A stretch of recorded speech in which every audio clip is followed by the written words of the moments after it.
Shocking revelation. Rookie cop arrests esteemed black judge loading groceries. City pays 1.6 million. James inhaled sharply, the headline flashing across his phone screen like a lightning strike. Shame gripped his chest, twisting tighter with each word. A rookie cop, just starting out, already entrenched in scandal. The image of Judge Thompson's face, the one he'd seen loading her groceries at the local supermarket, twisted his insides. Why did he think she was suspicious? Panic flooded him as he replayed the event, each moment echoing louder than the last. Out of the academy and brandishing the badge with pride seemed so noble, but now he was stuck in the muck of poor judgment. He could hear whispers echoing in his mind. What were you thinking, James? The weight of his badge felt heavier than lead, pressing down on his morale, his family's name, and his entire existence. Cedar Grove was the hometown that molded him, yet now it felt foreign and hostile. His family, proud of his accomplishment, would hide their lingering shame under smiles. But disappointment lurked beneath, a shadow that clawed at his very being. The legacy of economic hardship haunted him, a constant reminder that one misstep could ruin everything. He'd watched his grandmother work tirelessly, and here he was, risking it all for a moment spent locked in pressure and pride. His heart drummed in reckless rhythms, the moment zipping by in slow motion, intense and paralyzing. Was he ready for this? The room spun with uncertainty, questions crowning his thoughts. What if he'd never earned back the community's trust? The steady hum of transactions echoed in the supermarket, drowning out his chaotic reflections, but the anxiety wrapped about him like a noose. He faced their deepening skepticism, certainty burning with the heat of his error. He didn't want to be the rookie cop associated with the tarnished reputation that now clung to his name. Before we continue, I need to tell you about something important that's happening. YouTube has been making changes to the system, and many people are losing notifications from channels they follow. If you're enjoying the content, click the bell and mark all notifications so you don't miss the next videos. And if you can leave a like, it really helps with reach. Seriously, it makes a difference. Oh, tell me in the comments where you're watching from. I'm always curious to know who's on the other side of the screen. Now let's continue. As the enormity of the situation entrenched itself deeper, his interactions with fellow officers soured. Their glances shifted from camaraderie to judgment. A cop unprepared to uphold the law? Was he someone they even wanted on their team? Each moment passed with whispers behind his back, and the weight of their scorn planted resentment, seedling roots deep in his heart. The consequences were growing, an explosive settlement looming. $1.6 million, a figure that set Cedar Grove ablaze in rage. James found himself spiraling down into anguish, caught between his ambition and crippling fear. The town was glaring down upon him, and he could almost feel the flames of their disappointment licking at his heels. Questions flooded his mind. Would this haunting moment define him forever? What if it never got better? His grandmother's voice flickered in his thoughts, her wisdom often a beacon in times of turmoil. Mistakes don't define you, Jimmy. It's how you learn and grow. But could he? Desperation clawed at him as he faced the choices ahead, not knowing yet how to mend the fracture he had created. Could he reach out to Judge Thompson, risking further humiliation? The stakes felt impossibly high, yet he stood on the cusp of a decision that could change his path forever. Would it be seen as earnest effort or a desperate plea for redemption? The answer eluded him as he peered into the uncertain expanse before him, the line between hero and villain blurring as he confronted the weight of his actions. James stood before the bathroom mirror, the harsh fluorescent lights casting shadows on his face that mirrored the turmoil swirling within. It wasn't just the badge that weighed him down. It was the reality that he'd let impulse and fear dictate his actions. He had stepped into the world of policing with an overwhelming desire to make his community safer, to make his family proud, and instead, he had become the catalyst for chaos. He splashed cold water on his face, hoping it would wash away the shame, but the reflection staring back was a reminder of his decisions. Could he really sidestep this fallout, or had he signed up for a brand of scrutiny that would follow him like a ghost? The apprehension clung to him. and he could hear the judgment echoing. "You're no better than the dismissals you stood against."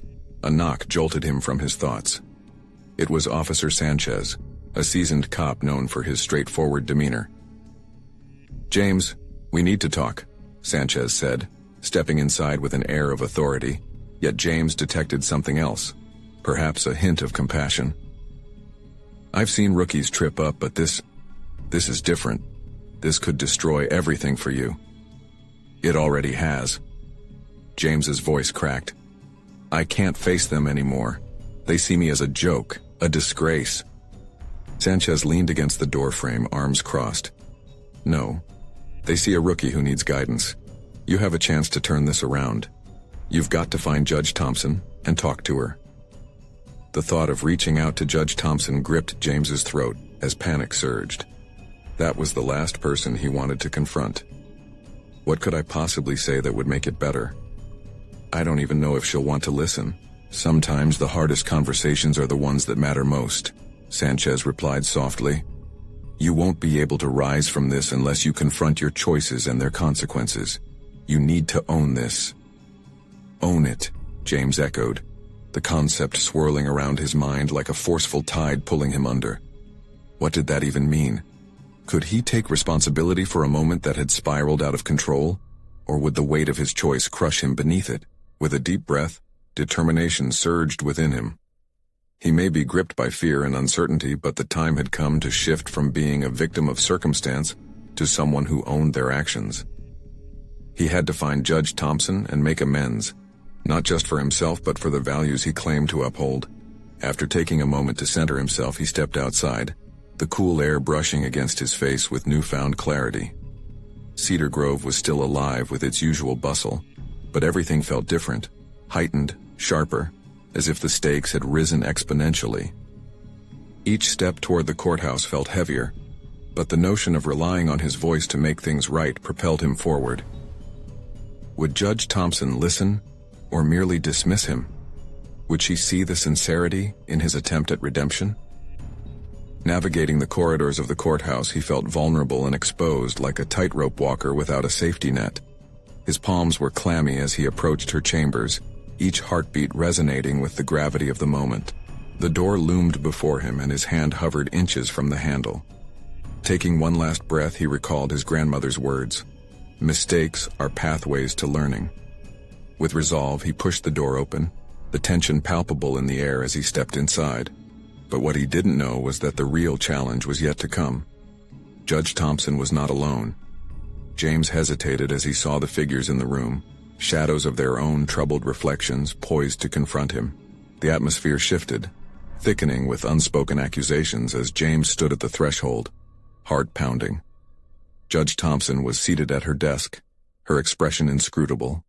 Beside her sat a somber figure, the district attorney, an imposing presence that filled the room.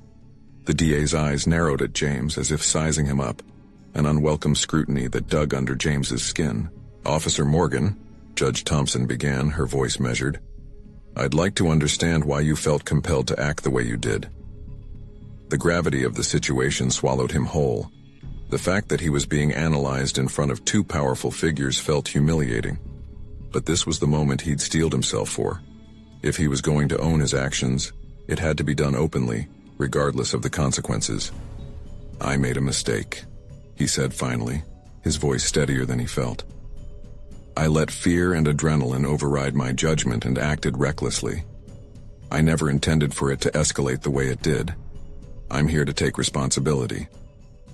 The DA leaned forward, chin resting on steepled fingers, a skeptical smile creeping across his face.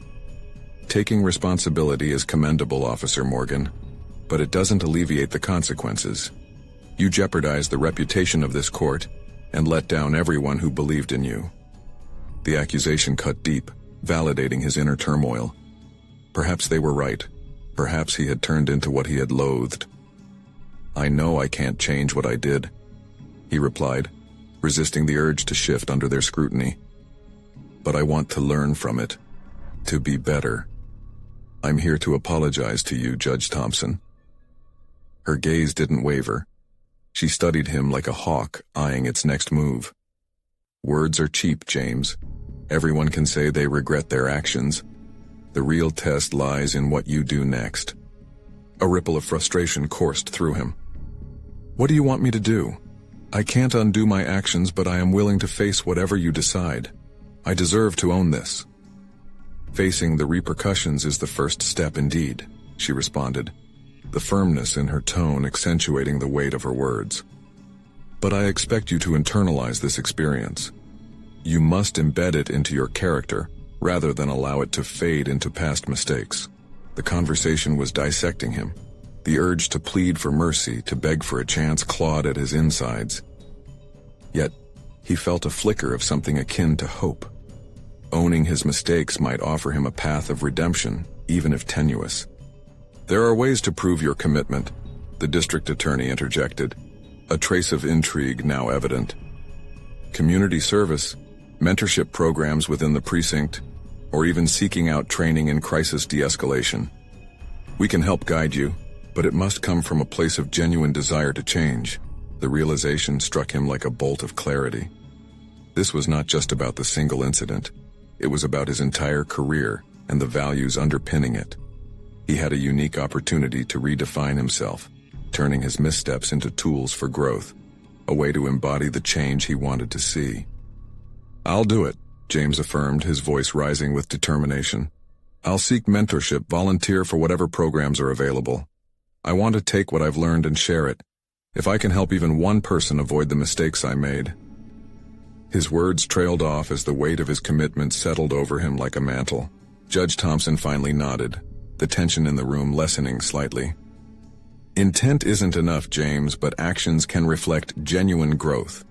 Prove to us, prove to yourself, that you are capable of being more than what transpired. As he stepped back into the corridor, the ceiling above seemed lower, a reflection of the immense weight he still carried. Yet he felt lighter than before, a new purpose igniting within.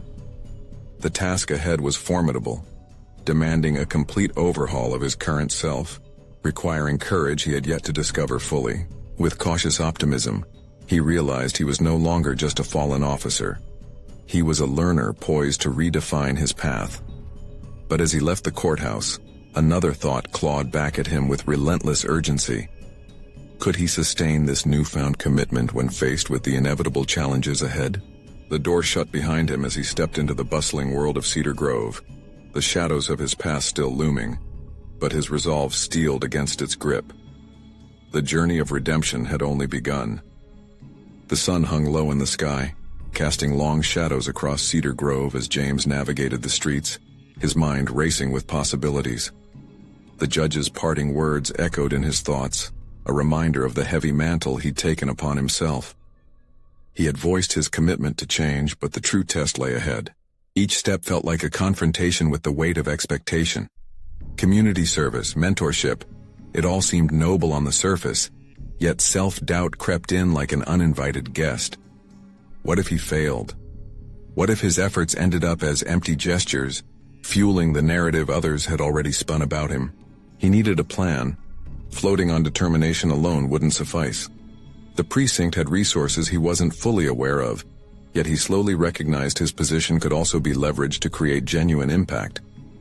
But there were moments he felt unworthy to even consider that. In the days that followed, James found himself volunteering at a local youth program. He walked into the community center, his heart racing, the walls echoing laughter and chatter from children engaging in various activities. Despite the youth's carefree demeanor, James felt an undercurrent of fear that mirrored his own. What if he was perceived as a fraud? A fallen officer trying to regain his honor in their eyes? The first session was challenging. As he stood in front of skeptical faces, the air thick with their unfiltered judgment, he hesitated. He'd taken notes, prepared speeches, but all that seemed useless when those young glances pierced through his front. The chaos of their lively energy threatened to overwhelm him, and his voice faltered as he introduced himself. "Hey everyone, I'm Officer Morgan." A chorus of insouciant snickers followed. Skepticism hung in the air. Rightly so, he mused, they had every reason to doubt him. Why would they listen to him? As he stammered through an introduction about mentorship and responsibility, A bright-eyed girl with braids piped up, "Aren't you the cop who messed up?"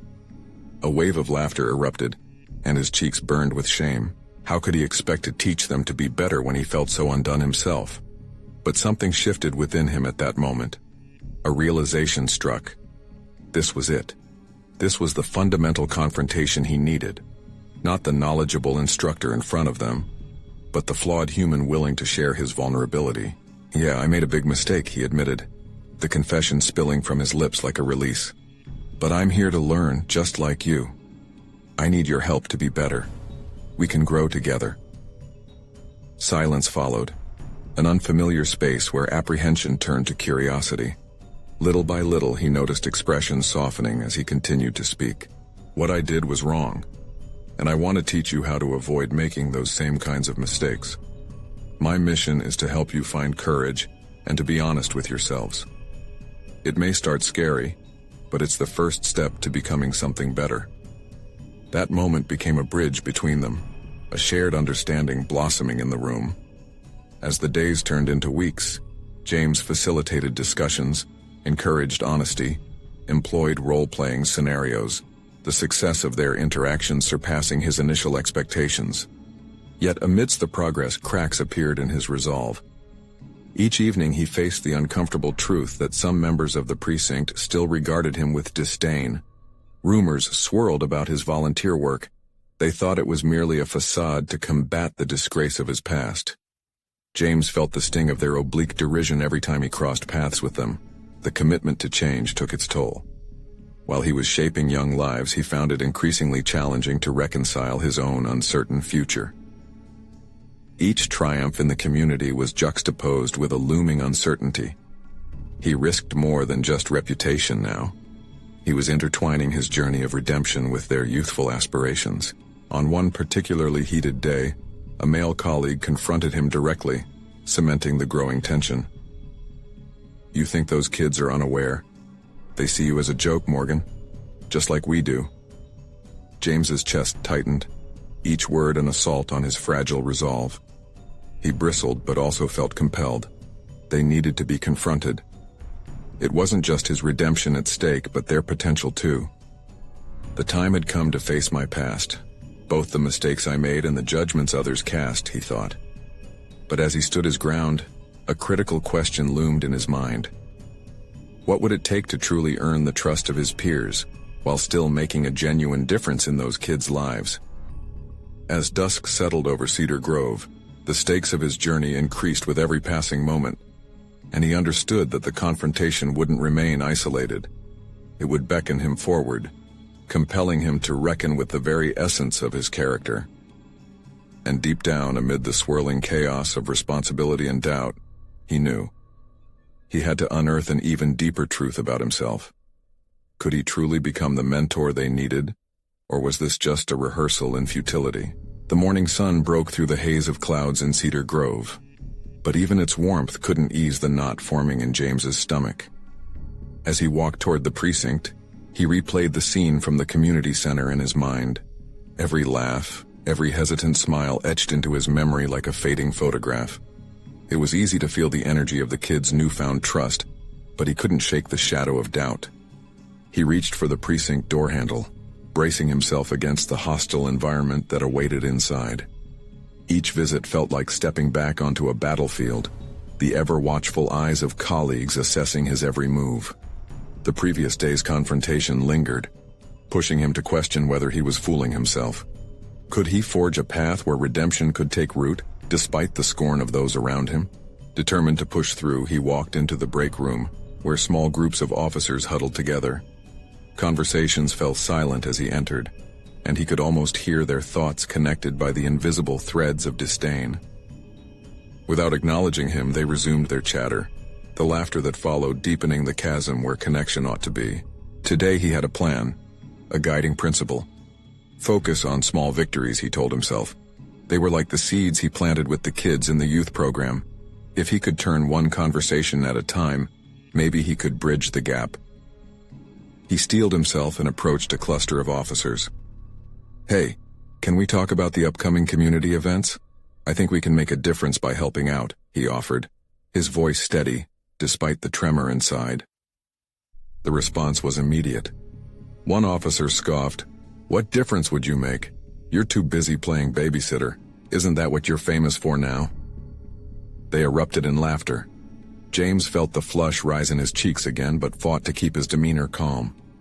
With every jab, he felt the weight of their skepticism turn into a transformative energy within him.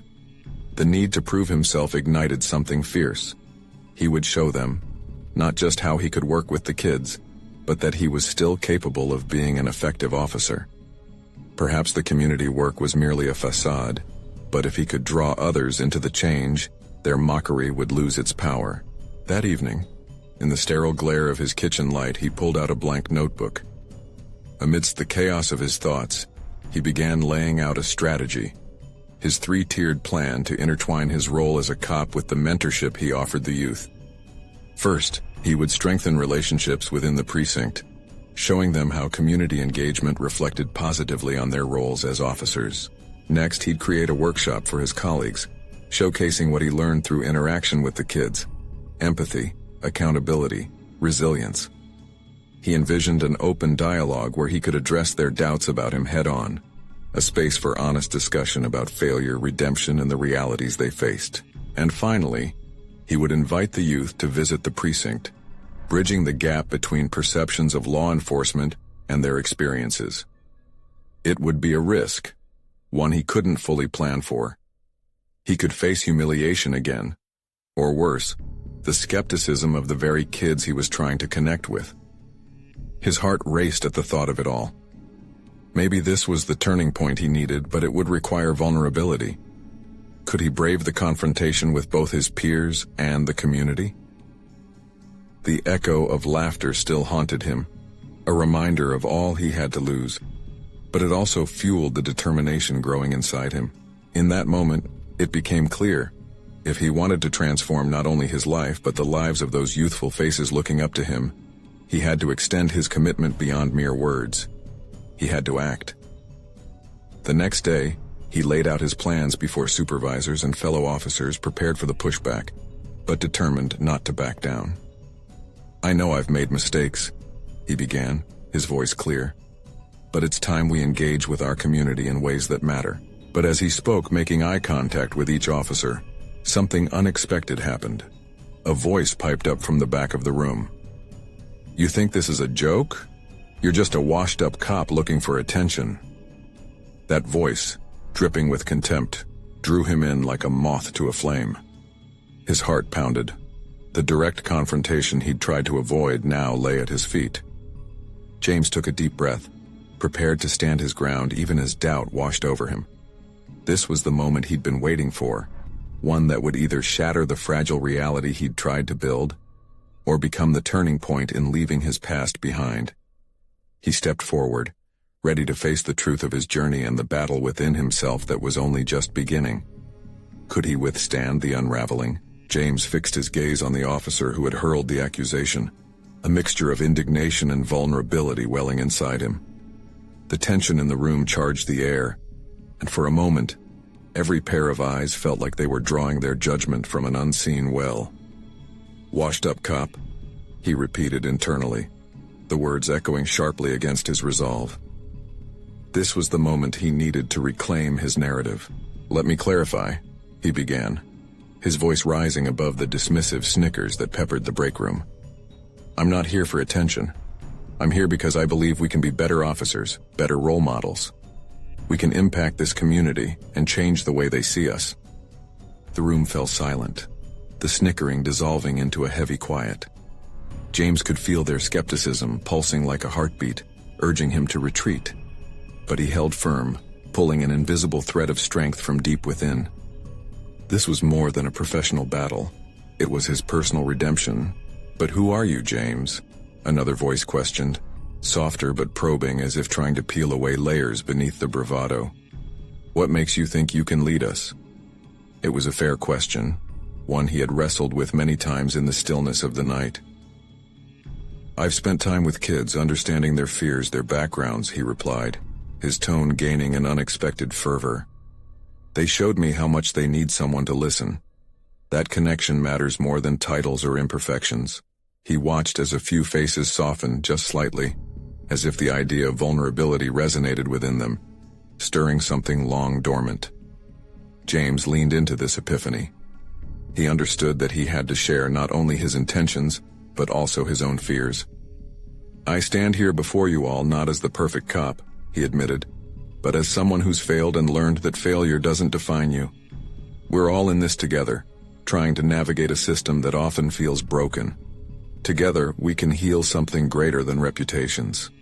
Several officers shifted, exchanging hesitant glances as they processed an approach to change that didn't come with demands, but rather solidarity. But then the challenging voice came again, sharper this time, unwilling to yield. "What if you just fail again? What if you drag us down with you?" This was the crux, the moment where doubt loomed over him like a thunderstorm. But in just that instant, standing in front of his colleagues, he felt the gravity of his purpose sustain him. "Then I'll take that risk," he responded, his voice unwavering. "I need to believe that chances at change matter enough to embrace failure as part of the journey." There were no cheers, no immediate sign of acceptance. Instead, a pregnant pause filled the room as if the officers weighed his words against their experiences. The air shimmered with expectation, each one grappling with their notions of redemption, accountability, and the willingness to engage. After what felt like an eternity, the silence broke with the sound of a chair scraping against the floor. A senior officer, visibly older and perhaps far more jaded than the rest, stood up. "You've got guts, kid," he stated, surprisingly devoid of disdain. "But guts alone won't change anything." James nodded, heart pounding, ready to absorb criticism but waiting on the edge of hope. "I know there's more work to be done," he replied earnestly, "but together we can foster real change, not just for our benefit, but for the trust of the community we serve." He sensed the shift, a subtle but profound alteration in the atmosphere. Whether it was acceptance or mere curiosity, he couldn't tell yet. As he concluded, "What's important is that we start now, adopt the challenge of facing ourselves, and ultimately evolve how we serve." He caught fleeting moments of intrigue and perhaps even acknowledgement among the officers. But just when he thought he had paved a route to camaraderie, the officer who had mocked him once more disrupted the fragile tranquility, smirking as he warned, "You'd better hope your little plan doesn't blow up in your face." James felt the tension tighten around his chest, but instead of retreating he held firm ground, driven by the possibility that lay before him. "Then let's make sure it doesn't. It's time we showed everyone what we truly stand for." The murmurs began again, a mix of disbelief and curiosity. Change, he realized, was already whispering through their ranks, but at what cost? How far could he push before the very foundation of his newfound commitments crumbled? That thought lingered in his mind as he stepped out of the room, ready to strategize his next move. Only time would tell if he could convert the doubts into a cohesive force for progress. And as he looked toward the doors of the precinct, a new question arose. Could he persuade the community to trust the officers they had once been afraid of? Or was he merely setting himself up for another fall? James stepped out of the break room, the weight of the officers' murmurs still echoing in his ears. He paused outside the door, eyes narrowing as he pondered his next steps. Discontent and doubt shadowed his resolve, but he knew each interaction mattered. Each conversation could tip the delicate balance toward the change he desperately sought. He headed to the precinct's community outreach coordinator's office, a thinly disguised guise of professionalism, where he could shed his ambitions in the pursuit of tangible results. As he walked through the hall, he was acutely aware of the lingering stares from his colleagues, their expressions a mix of skepticism and curiosity. Would they support him, or were they just waiting for him to falter? "James," called the coordinator, a middle-aged woman with glasses perched on the edge of her nose. "Can I help you?" "Yes, I'd like to discuss a potential initiative," he began, surprising himself with the steadiness of his voice. This wasn't planning a community event. This was about building trust, and trust was crafted in the subtle gestures of genuine connection. "Go on," she urged, leaning forward, as if sensing his determination. "I want to organize informal conversations with community members, Not just forums where we sit and speak, but small gatherings. Maybe in local parks, where we can actually listen to their concerns and experiences. It could help build rapport, he proposed, savoring the taste of hope that mixed with anxiety. She nodded slowly, eyes widening in thought. That could be effective, but it's a risk. You might face pushback, especially with your recent history in the department. His stomach tightened at the reminder. I understand, but if I don't pursue it, who will? We need to set a precedent to show that we admit our faults and can change. Okay, I'll support you, she replied after a moment, her voice filled with reluctant optimism. But you'll need to prepare for the fallout. You're not just dealing with the community, James. You're also trying to convince your colleagues. Her words lingered like a weight hanging in the air as he made his way back toward the squad room. The challenge twisted in his mind, gnawing at the edges of his newfound conviction. How could he hope to follow through on his commitments if doubts festered within the ranks? James reached the squad room, once again engulfed by the heavy energy. Those skeptical gazes enveloped him, threatening to pierce through his shield of determination. It was haunting, yet motivating. He caught the eye of the mocker, the officer who had initially challenged him. James's heart raced. Was he prepared to confront him again? What's the plan now, big guy? The officer jeered, a cocky smile spreading across his face. You think you can just charm your way into the community's hearts, knowing how easy it is to screw that up? The words stung, and James could feel the temperature in the room rise. Each taunt was a challenge, beckoning him to either retreat or fight back. It would have been easy to dismiss the officer's comment, but the energy from his earlier speech surged within him again.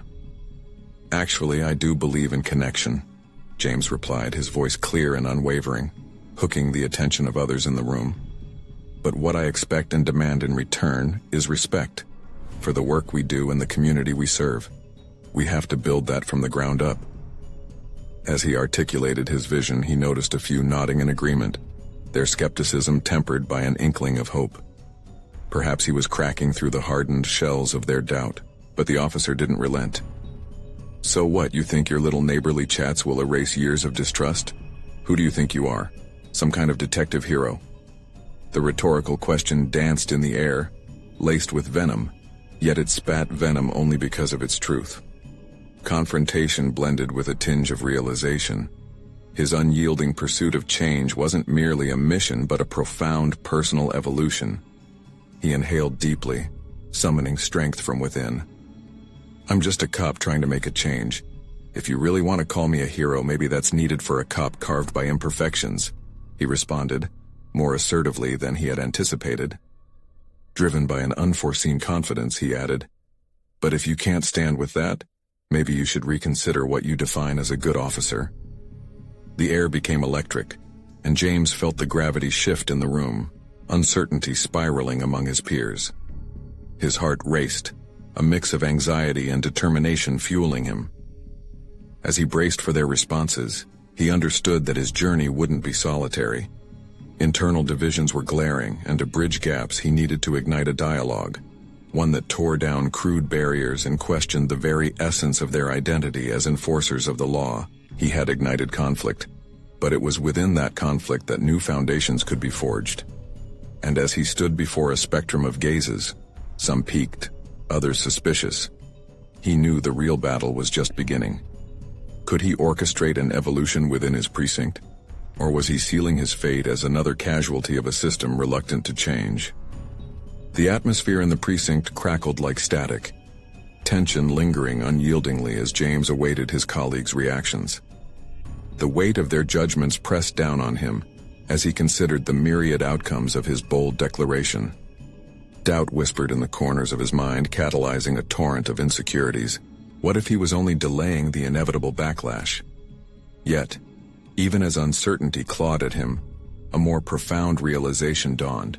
The more he spoke his truth, the louder his convictions echoed. Respect? That's rich coming from you, James. Another officer sneered, his arms crossed, a disapproving scowl twisting his features. Respect is earned, not handed out just because you feel like chatting. James's heart raced, but this time it tethered to purpose rather than fear. You're right, he replied deliberately. Respect is earned. That's exactly my point. But how do we earn it if we refuse to meet them on common ground? He scanned the room, searching for signs of agreement amidst the cacophony of skepticism. A few faces softened. Perhaps they were beginning to ponder the possibility of reconciliation in ways they hadn't before. His desire for dialogue felt like a string pulled taut. It threatened to snap, but it also held promise. Every time we put on our uniforms, we wear the badge of distrust, he continued, driven by the energy swirling within him. If we want to change perceptions, we need to dismantle the walls we've built. If I stumble, I stumble. That's part of this journey. The mocker shifted his weight, his confidence waning as James challenged the status quo. The tension in the room felt tangible, an impending storm of confrontation. Yet deep inside, James found an unexpected resilience brewing. He was not the only one with a stake in this change, and there existed a flicker of shared ambition in the eyes of his peers.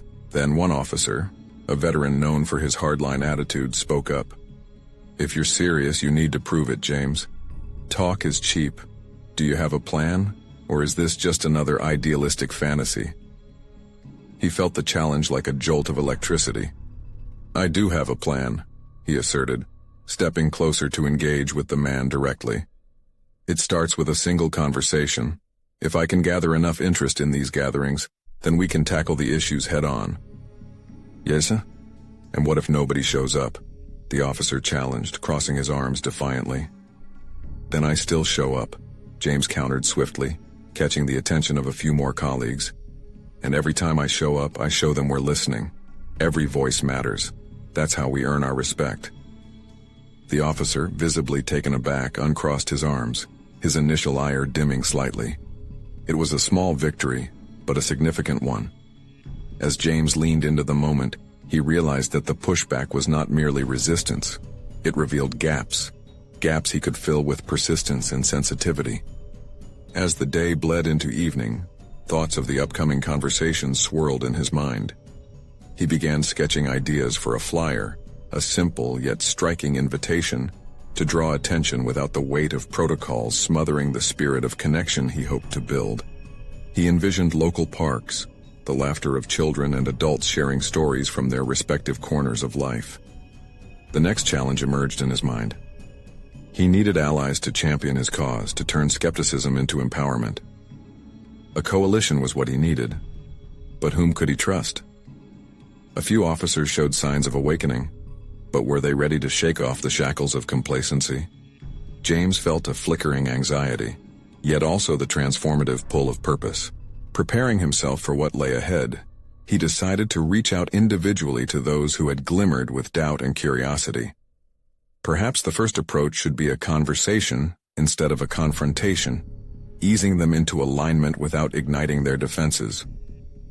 But as he turned the corner, a paper flashed on the bulletin board, capturing both his attention and concern. The headline blared about a rookie officer entangled in a scandal involving a respected judge, a glaring example of all that could go wrong in his line of work. There it was, a reminder that the path to change was paved with the potential for disastrous missteps.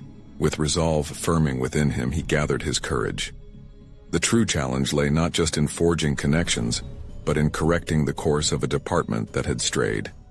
As he strategized about approaching his comrades, a further dilemma loomed. Could he truly influence a culture so entwined with habit? Uncertainty lingered like a shadow, yet beneath it, determination coursed through him. The stakes were weighty, but in those possible failures lay the opportunity for profound growth. Could he harness the momentum of this moment? Or would the repercussions of the past threaten to unravel his efforts before they truly began? As the scalding headline seared into his mind, James felt a choking sense of unease. This incident was not just a news story. It was a catalyst for chaos, a flashpoint that could exacerbate existing wounds in the community. The sheer weight of the situation pressed against him like a lead blanket, amplifying his resolve. How could he steer this discourse towards understanding when the system was simultaneously embroiled in conflict? The thought of a rookie officer caught in the eye of a scandal posed an immediate threat to the very change he wished to foster. It was a stark reminder that every choice carried significant repercussions. In the unsettling quiet of the precinct, he sensed the looming risk of self-sabotage within his own ranks. Confidence wavered as he confronted the daunting prospect of uniting officers accustomed to upholding a code of silence rather than transparency. James withdrew into a corner, grappling with the turbulent swirl of emotions coursing through him. Fear of discord threatened to erase the fragile openness he had fought to achieve just hours before. Yet, instead of falling prey to despair, he channeled the anxiety into focus. The situation called for decisive action, a meticulously crafted response that could serve as both a shield and a spear. His next move had to be strategic. He skimmed through the contact list on his phone, considering each officer as both a potential ally and a vulnerability. Still, mistrust reverberated in the air post-scandal, and engaging with his coworkers required a delicate touch. Could he leverage this outrage to shift their attention from internal turmoil to a collective solution? One name stood out: Officer Emily Chen. She had proven herself to be level-headed during tense encounters and had shown a willingness to question the status quo. If anyone could offer a balanced perspective, it was she. He resolved to approach her, hoping to broker a discussion that could rally support and not deepen the divisions. He found her in the break room, eyes glued to a new cycle recounting the fallout. The despair etched into her features mirrored the collective anxiety brewing in the precinct. "Emily," he said softly, drawing her away from the screen. "Can we talk?" She nodded, surprise flickering across her face. "Is now a good time?" "It's crucial." In a secluded corner, James carefully laid out his thoughts. The judge's arrest is a devastating blow for community relations. This is precisely the sort of event that could solidify fear and resentment. Emily turned her gaze towards the windows that overlooked the parking lot, her expression hardening. "What can we do? People are already assuming the worst about us. We can't afford to retreat into silence. This is an opportunity for transparency," James urged, a fire igniting within him. "We need to address this openly, not only with each other but also with the citizens we serve. If we demonstrate that we recognize the gravity of the situation, we can take the first steps towards ensuring trust." She narrowed her eyes, hesitation clouding her features. "But how will that change anything? What if they don't believe us?" Belief starts with action. If we face it together and show genuine accountability, it might just shift the narrative. We can show up, educate, begin a dialogue. As she mulled his words over, James felt a thrilling sense of urgency bubble within him. Could a collaborative, genuine approach act as a foundation for the reforms he envisioned?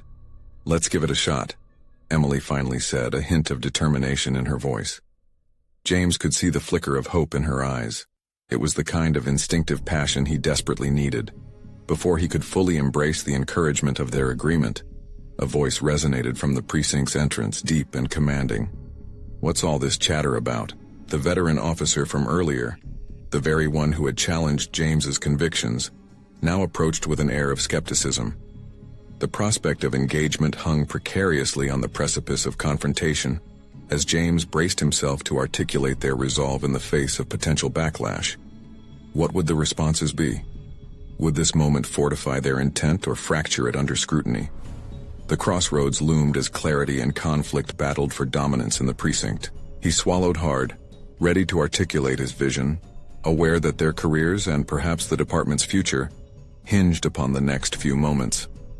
The time had come to confront not just internal doubts, but to face the very institution they served, with all its complexities and entrenched beliefs. Would they rise to challenge the deep-rooted norms, or would they succumb to the weight of history? James stood tall, the air thick with tension as the veteran officer approached them. The weight of unspoken expectations hung heavily, shouldering the tension in the room. He needed to confront both the atmosphere of fear and skepticism clouding his colleagues' minds and his own lingering uncertainties as it loomed like a threatening storm. "Officer Morgan," the veteran began, his voice steady, laced with the authority that comes from experience, "I overheard you're considering taking this incident head-on. Is that correct?" The question was both a challenge and an invitation. The inquiry hung in the air, electrifying the atmosphere. "Yes," James replied, determination coursing through him. "This incident and the entire situation surrounding it calls for us to have an open dialogue with the community, to show them that we see the severity of what has happened and that we are committed to change." "Change, huh?" the veteran officer said, raising an eyebrow. He leaned back, arms crossed like an impenetrable barricade, exhibiting the very skepticism James had hoped to dismantle. "You really think baring our souls is going to garner respect? What do you think that's going to solve?" With his heart racing, James took a calculated step forward. "Facing our mistakes is the first step towards earning back that trust. If we disown what has happened without transparency, they will see us as part of the problem.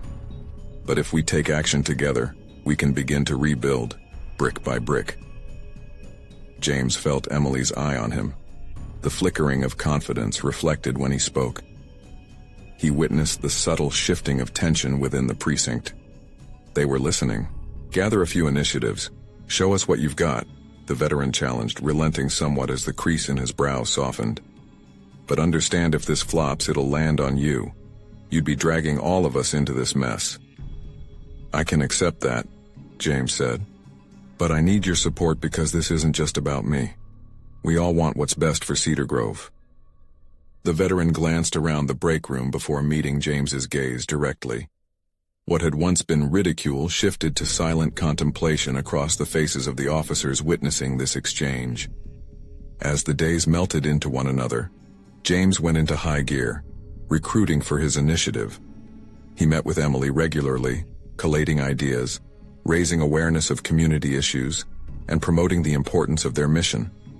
The aim became clear: cultural transformation through genuine connection. Then the day came. The first community meeting. James's heart pounded with excitement tempered by anxiety as he arrived at the park shelter adorned with bright, welcoming banners. The nervous chatter of officers mixed with the curious murmurs of community members. "Are you ready?" Emily asked, her gaze steady and encouraging. He inhaled deeply, grounding himself. "Today starts a dialogue, a chance for both of us to listen." As people settled, James stepped in front of the gathered crowd. Familiar faces, some prying and critical, locked onto him. The memory of being scrutinized flared to life within him, but he suppressed it, leaning into the moment. "Thank you all for coming," he began, the steady cadence of his voice echoing through the park. "We're aware the situation with Judge Thompson has caused deep community concerns about our department. It forced us to examine our actions as public servants. We stand here today not just as police officers, but as neighbors who want to serve you better." The unfolding conversation was punctuated with questions and voices, some supportive, others steeped in skepticism. James welcomed it all, showcasing a willingness to accept constructive criticism instead of retreating under pressure. "Just because we wear badges doesn't mean we're infallible," he declared, a subliminal acknowledgement of his own past. "We've made mistakes, and we are all on a journey of improvement. Your voices matters to us, and we acknowledge what's happened has impacted us all." A murmur of agreement rippled through the crowd. As he navigated the conversations, he felt something shift deep within. A lingering doubt began to transform into purpose. Every question directed at him, every sentiment shared by the community, shaped the fabric of his authentic engagement, weaving their distrust into the genesis of accountability. By the end of the meeting, something remarkable occurred. Officers who had been hostile began exchanging glances of understanding with community members. They were no longer just wearing badges, they were sharing stories, wrestling with misconceptions, and rooting for genuine connection. At the meeting's conclusion, James felt lighter, buoyed by the shifted atmosphere. The community had shown up, and so had he. Back at the precinct, the ripple effects of that initial meeting spread like wildfire.